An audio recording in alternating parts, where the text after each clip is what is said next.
नमस्कार। अंधकार से प्रकाश की ओर गीता सत्य सार इस कार्यक्रम में आप सभी का स्वागत है। आज हम अपनी दिनचर्या को देखते हैं तो पता चलता है कि दिन और रात का यह चक्र है। प्रायः सभी व्यक्ति दिन में कामकाज करते हैं, जो भी उनकी दिनचर्या है वो करते हैं, और रात्रि को व्यक्ति विश्राम पाते हैं। ये रात्रि का विश्राम अगले दिन के लिए व्यक्ति को सशक्त बनाता है, फिर से फ्रेश बनाता है। हमारे अंदर नई स्फूर्ति, नई ऊर्जा ये रात का आराम देता है। प्रकृति में भी ये चक्र स्वाभाविक रीति से है। प्रकृति के लगभग सभी ही जीव प्रकृति की इस दिनचर्या को फॉलो करते हैं। प्रकृति के उदाहरणों को देखकर ऐसा लगता है कि हाँ, ये हमारे लिए है। मगर आज समय के साथ साथ बहुत सारी चीज़ें बदलती हुई नज़र आ रही हैं। क्या ऐसे में हम जो बदलाव ला रहे हैं वो ठीक हैं? क्या वो स्वास्थ्यप्रद है? क्या वो समाज के लिए और पूरे विश्व के लिए बेहतर है? हम विज्ञान के कारण, आज के आधुनिक खोजों के कारण अपने आप को बहुत ज़्यादा बुद्धिमान समझते हैं। मगर गीता इस विषय पर क्या कहती है? आइए इन्हीं विषयों पर आज चर्चा करते हैं। आज हमारे साथ बातचीत के लिए स्टूडियो में गीता विदुषी डॉक्टर पुष्पा पांडे जी हैं। डॉक्टर पांडे जी पेशे से एक डॉक्टर हैं, गायनकोलॉजिस्ट हैं। जबलपुर मध्य प्रदेश में निवास करते हैं। गीता के विषय पर उनका गहरा शोध और अध्ययन भी है। डॉक्टर साहब, आपका स्वागत है। ओम शांति। ये एक स्वाभाविक सी बात है जब हम दिन और रात की बात करते हैं। कोई व्यक्ति बहुत ज़्यादा मेहनत करता है तो लोग कहते हैं उसने दिन रात मेहनत करके ये काम किया है। बच्चों के लिए भी कहा जाता है कि जब एग्ज़ाम का टाइम आता है तो लोगों को बोलते हैं कि आँखों में तेल डाल के भी पढ़ाई करो, दिन रात एक करके पढ़ाई करनी चाहिए। मगर हम ये बात समझते हैं कि रात्रि का अपना काम है, दिन का अपना काम है। इसी दिन रात से जुड़ा हुआ एक श्लोक गीता में आता है, जो दूसरे अध्याय का 69वां श्लोक है। या निशा सर्वभूतानां तस्यां जागर्ति संयमी यस्यां जागृति भूतानि सा निशा पश्यतो मुनेः। जिसे सब लोग दिन समझते हैं वह आत्म संयमी के लिए अज्ञानता की रात्रि है, तथा जो सब जीवों के लिए रात्रि है वह आत्मविश्लेषी मुनियों के लिए दिन है। इस श्लोक को पहले सुन लेते हैं, फिर इस पर चर्चा करते हैं। ये श्लोक कहता है कि या निशा सर्वभूतानां तस्यां जागृति संयमी। अब श्लोक को सुनते हैं तो थोड़ा अजीब लग सकता है बहुत सारे लोगों को। जो सभी जीवों के लिए रात्रि है वो संयमी के लिए दिन है।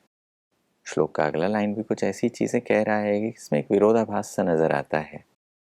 तो प्रश्न उठता है कि ये दिन और रात क्या है, किस चीज़ में और किस परिप्रेक्ष्य में ये चीज़ कही जा रही है। किसे सुषुप्ति कहा जा रहा है, किसे जागृति कहा जा रहा है, कौन सा सोना है, कौन सा जागरण है।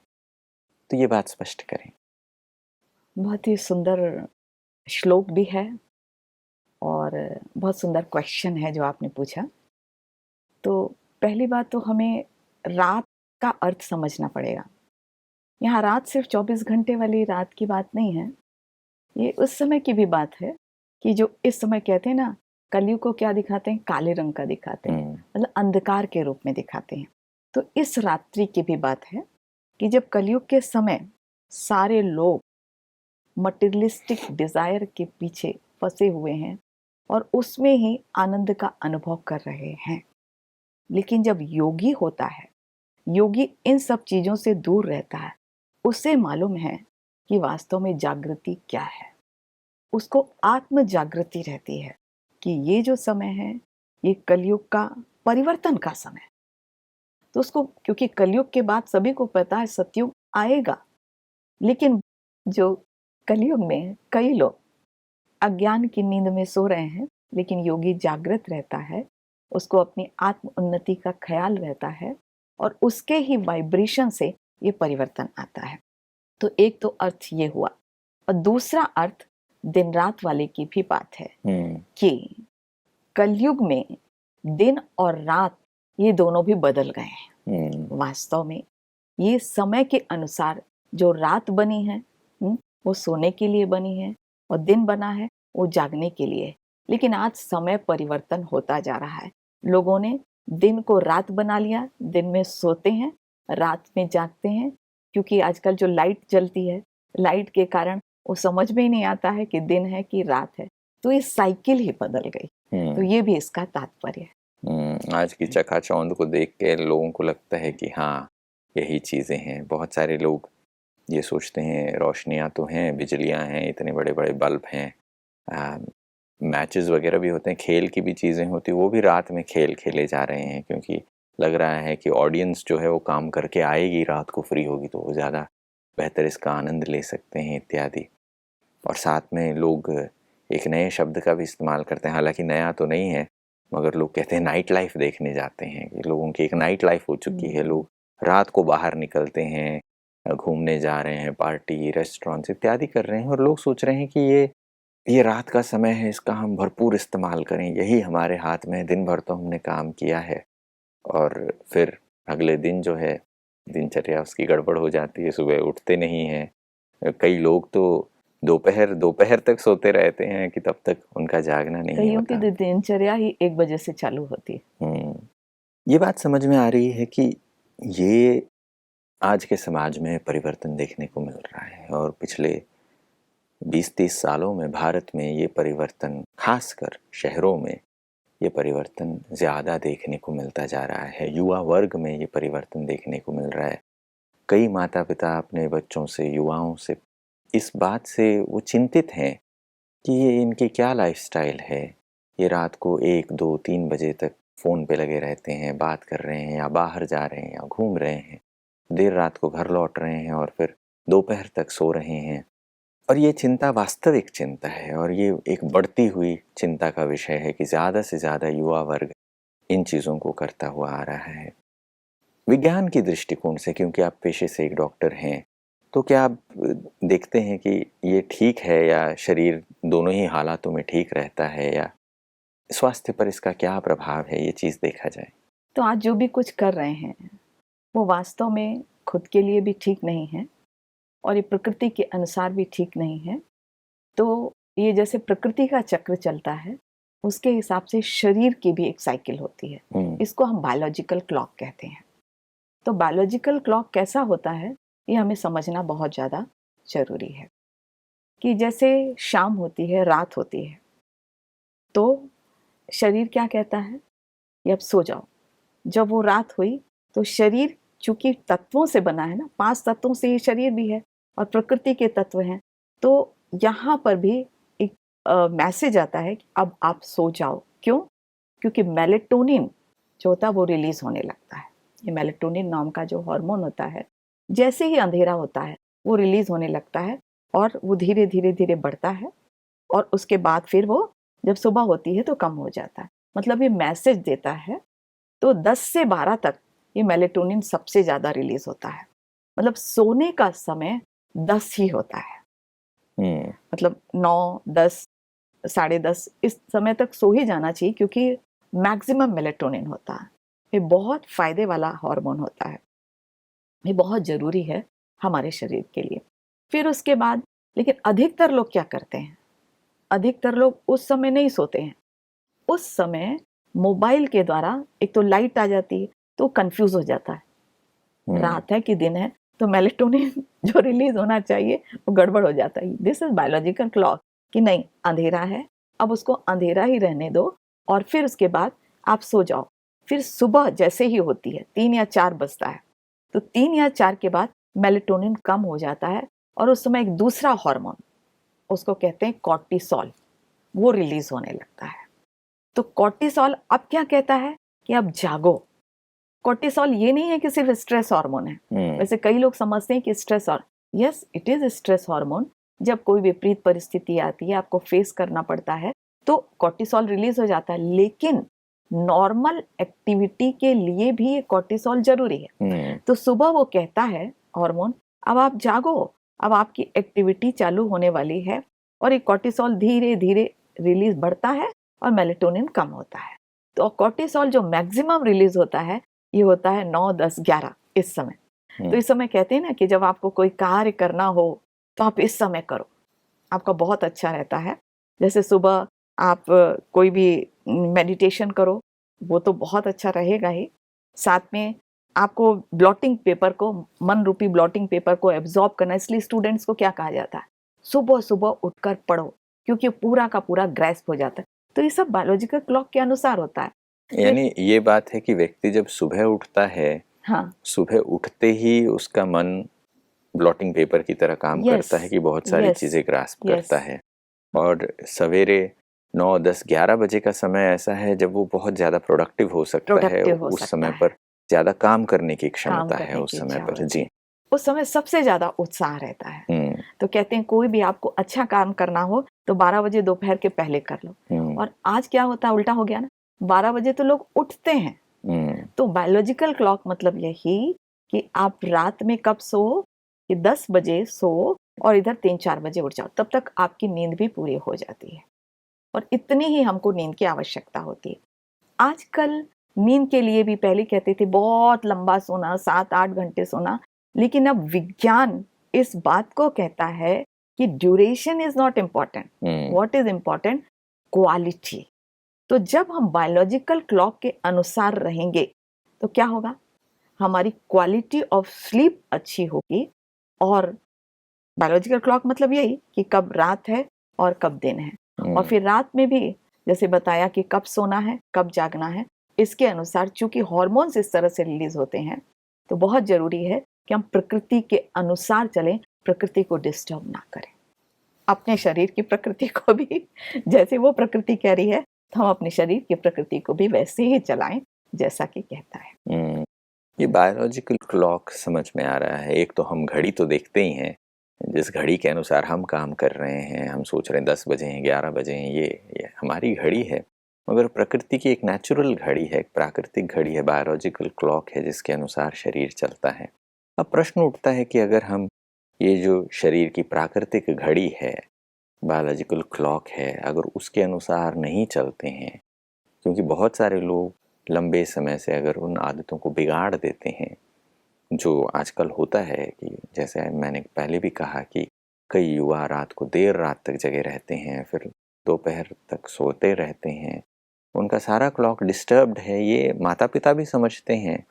वैज्ञानिक दृष्टिकोण से, एक हेल्थ के पॉइंट ऑफ व्यू से ये चीज़ समझ में आ रहा है कि ये तो गड़बड़ चल रहा है, ये तो क्लॉक के अनुसार नहीं चल रहे। तो उसका क्या परिणाम होता है, क्या स्वास्थ्य पर इसका कुछ असर होता है? हाँ, स्वास्थ्य पर तो बहुत ज़्यादा असर होता है। आजकल कहते हैं जो मैक्सिमम बीमारी इसी के कारण हो रही है, क्योंकि आप बायोलॉजिकल क्लॉक के अनुसार चलते नहीं हो, बायोलॉजिकल क्लॉक के अनुसार आप खाते नहीं हो, क्योंकि खाना भी एक नियम होता है, जब रोशनी होती है तभी आपको भोजन करना चाहिए, लेकिन फिर आप कब खाते हो कब, तो बहुत सारी बीमारियां इसके कारण होती हैं।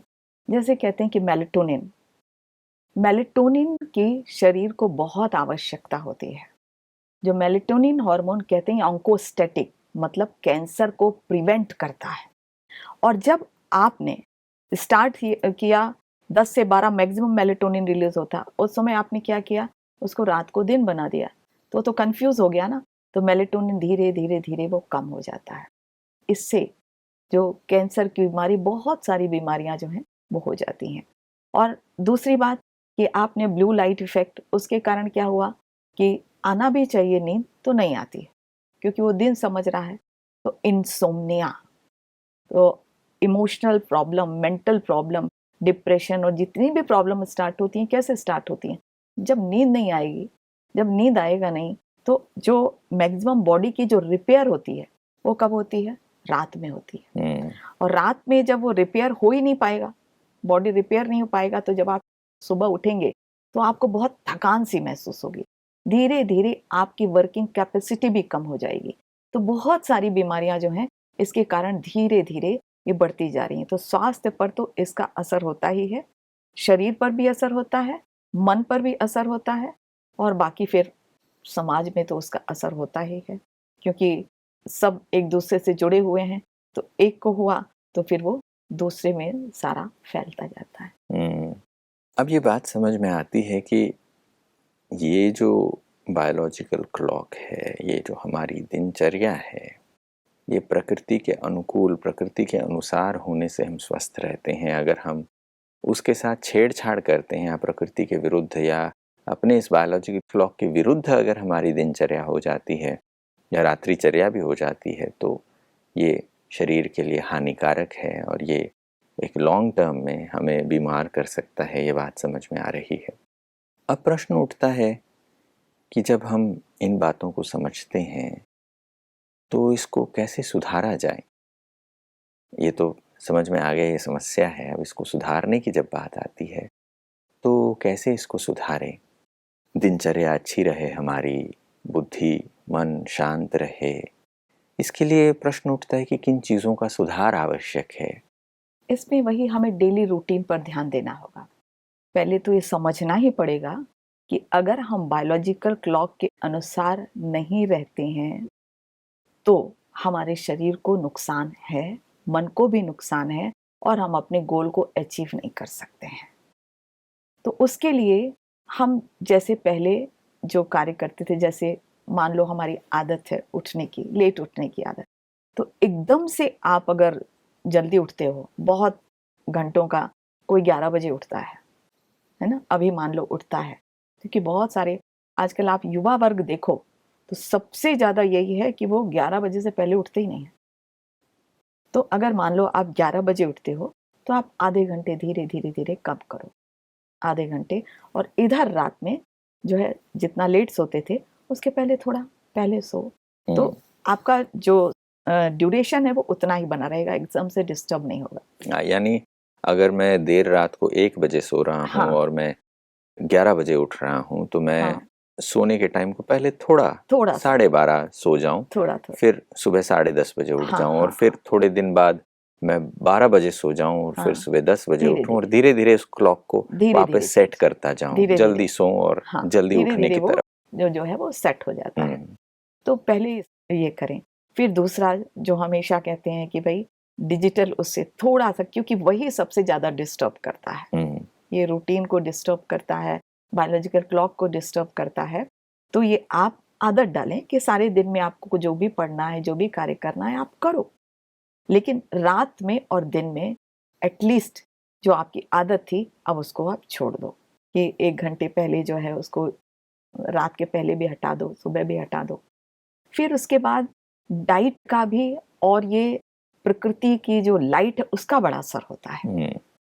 तो कई ऐसे होते हैं एसी में ही बैठे रहते हैं, बाहर नहीं जाते हैं, वो बहुत जरूरी है। नेचर के पास जाना बहुत ज़्यादा जरूरी है, धूप लेना बहुत जरूरी है, क्योंकि देखा गया है कि अगर हम 15 से 20 मिनट नेचर के पास रहते हैं तो रात में मेलेटोनिन बहुत अच्छे से रिलीज होता है, क्योंकि ये जो ब्रेन है वो रिकॉग्नाइज कर पाता है कि हाँ ये धूप थी और अब मुझे मेलेटोनिन, रात में अंधेरा है तो रिलीज करना है। लेकिन अगर दिन भर आप एसी में आर्टिफिशियल लाइट में रहोगे तो फिर मेलेटोनिन जितना चाहिए, क्योंकि मेलेटोनिन स्लीपिंग हार्मोन ही होता है, जितना मेलेटोनिन रिलीज होगा उतना अच्छा आपको नींद आएगी। तो इस बात का ध्यान रखना है कि आप धूप में जरूर जाएं।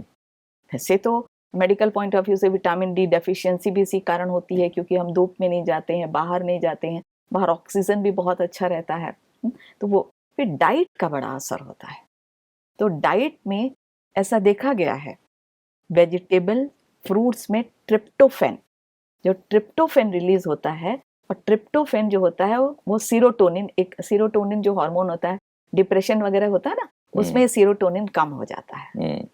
तो जब हम नेचुरल वेजिटेरियन डाइट फ्रूट्स लेते हैं तो सोचिए इसका रिलेशन, ये धीरे धीरे स्टडीज हो रही हैं और ये इसका मतलब प्रकृति के हम सब करीब जा रहे हैं ना। तो जितना हम फ्रूट्स वेजिटेबल्स लेते हैं तो उसमें ट्रिप्टोफैन रहता है और ट्रिप्टोफैन से ये सेरोटोनिन बनता है।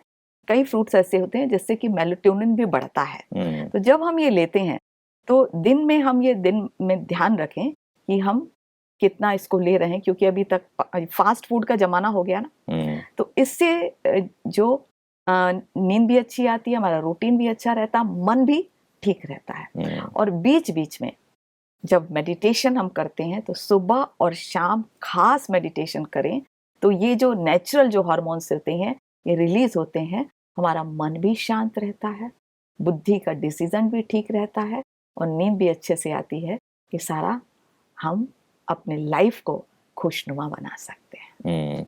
एक बहुत ही वैज्ञानिक दृष्टिकोण से आपने इस बात को समझाया कि कैसे शाकाहारी भोजन, ज़्यादा सब्जियां और ज़्यादा फलों को खाने से हमारे स्ट्रेस को भी कम करने में वो मददगार है। कैसे हमारे रात को सही समय पर सोने से, जल्दी सोने और जल्दी उठने के बारे में पहले से ये कहावत है कि early to bed early to rise, ये बात कही जाती है कि early to bed early to rise makes you wise. ये बात हम सुनते आए हैं अंग्रेज़ी कहावतों में। लोग भारत में भी ये कहते हैं कि भाई रात को सो रात को उठो। इसका मतलब ये है कि जैसे ही रात हो जाए सो जाएं और जैसे सुबह होने वाली है उससे पहले ही, जो पौ फटने से पहले भी जब थोड़ा बहुत अंधेरा नज़र आ रहा हो, उसी समय पर जल्दी उठना चाहिए। ये बात सुनने को मिली है। इन सब के पीछे एक वैज्ञानिक दृष्टिकोण है। आजकल आप देखते होंगे कि मोटापा बहुत बढ़ रहा है। उसका भी सबसे बड़ा कारण है बायोलॉजिकल क्लॉक को फॉलो नहीं करते हैं। तो कहते हैं ना, सब बीमारी का जो कारण है वो पेट होता है।